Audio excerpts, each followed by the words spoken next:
बेड़िया से 45 किलोमीटर दूर हम जा रहे हैं लेपा। माँ नर्मदा के तट पर एक आश्रम है लेपा। वहाँ पर भी भारी नुकसान हुआ था जब माँ नर्मदा में बाढ़ आई थी। तो चलते चलते अब हम भी 30 किलोमीटर आ चुके हैं पर 2 मिनट का यहाँ विश्राम, और अब इसी मार्ग से हम पहुँच रहे हैं लेपा।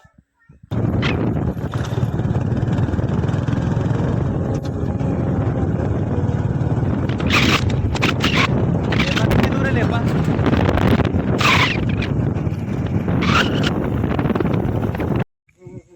अच्छा, उनके आकलन करनी हो। मैम नर्मदा परिक्रमा क्यों करी है मैंने परिक्रमा? सर इनके ट्रस्ट में जैसे कि हम बेड़िया से निकले थे लगभग 40-45 किलोमीटर का सफ़र करके, हम माँ नर्मदा अली क्षेत्र जो लेपा में एक ऐसा स्थान है जहाँ मांगीलाल जी वर्मा सेवा करते हैं, और अखिल भारतीय नर्मदा परिक्रमा सेवा संघ प्रदेश संयोजक का दायित्व मेरे पास है।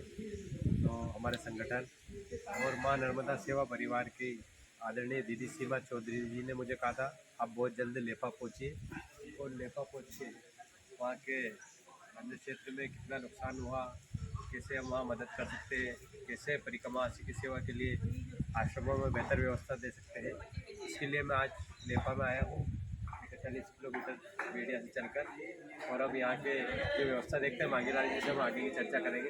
नर्मदे।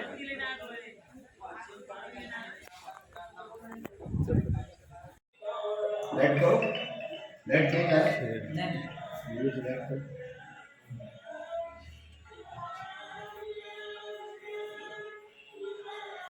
ये जो आश्रम वापस सुसज्जित किया जा रहा है, ये उस समय जो केबल तार लाइटें सारी व्यवस्था चली गई थी, और ये अन्य क्षेत्र परिक्रमावासियों का वो किचन था जहाँ भोजन सामग्री परिक्रमावासियों के लिए बनाई जाती थी। तो आप ये निशान देख रहे हैं पानी के, ये यहाँ तक ये इसमें जल ही जल था, और कितनी अव्यवस्था उस समय आश्रमों में हुई, और सेवाभावी लोग पुनः परिक्रमावासियों को व्यवस्थित परिक्रमा के पहले जो परिक्रमावासी की व्यवस्था रहती है कि उनको आते से भोजन मिले, उस सारी व्यवस्था के लिए पुनः तैयारियां की जा रही है। अभी हम आश्रम में हैं गुरुदेव के सामने।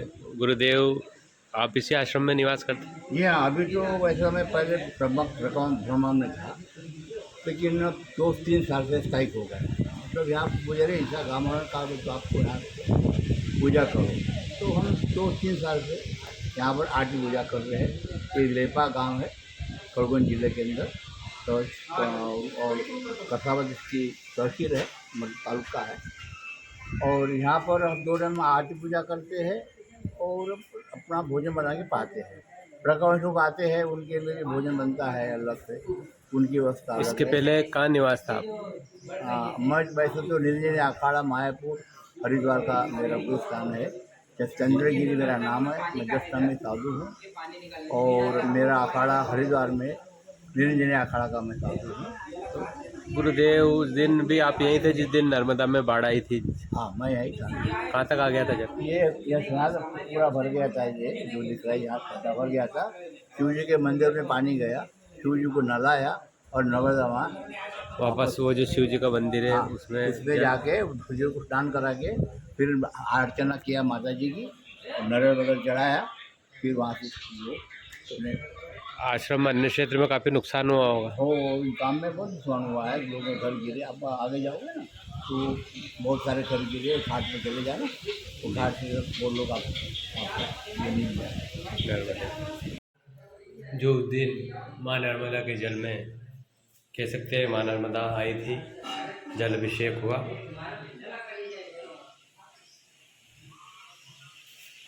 और अभी भी यहाँ पर व्यवस्था स्वरूप काम चल रहा है। मांगीलाल जी और उनके मित्र व्यवस्थाएं आश्रम को सुसज्जित करने में लगे हुए हैं कि कैसे जल्द से जल्द इस आश्रम की व्यवस्था पुनः वैसी हो, जिससे आने वाले हर परिक्रमावासी को यहाँ आते से ही भोजन और बाल भोग आते ही तुरंत तैयार मिले। वैसी व्यवस्था में सभी लोग लगे हुए हैं।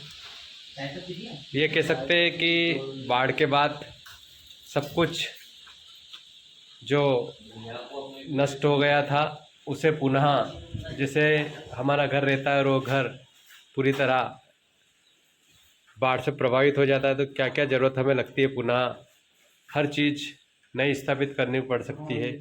वैसा ही आप इस आश्रम को भी देख सकते हैं कि सारी तैयारियां फिर से शुरू की जा रही है।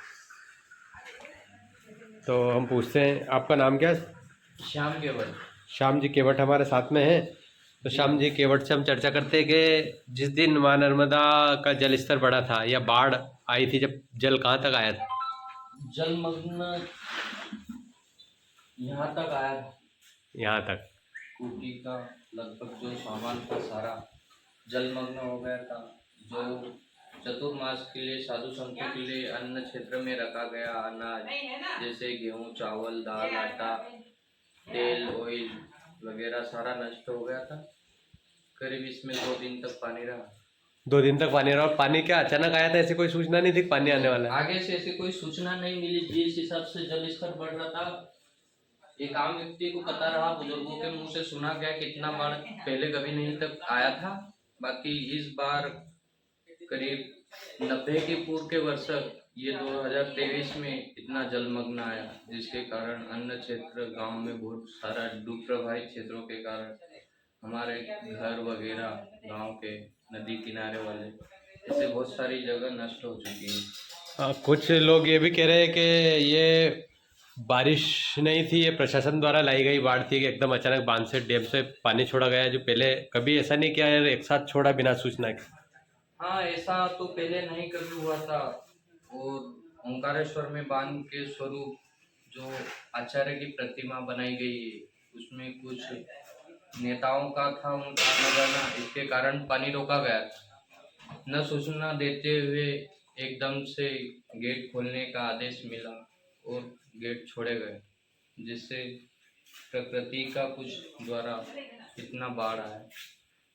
इनका भी कहना है कि माँ, अभी तक गांव वालों का कहना है कि माँ ने कभी गांव को नुकसान नहीं पहुंचाया, कभी किसी आश्रम को नुकसान नहीं पहुंचाया, पर जो डैम से अचानक पानी छोड़ा गया था वो डैम से प्रशासन की उसे लापरवाही भी कह सकते हैं, उसी लापरवाही की तरह से नर्मदा क्षेत्र के अन्य क्षेत्र, आश्रम और गांव डूब गए और वहाँ काफ़ी नुकसान हुआ।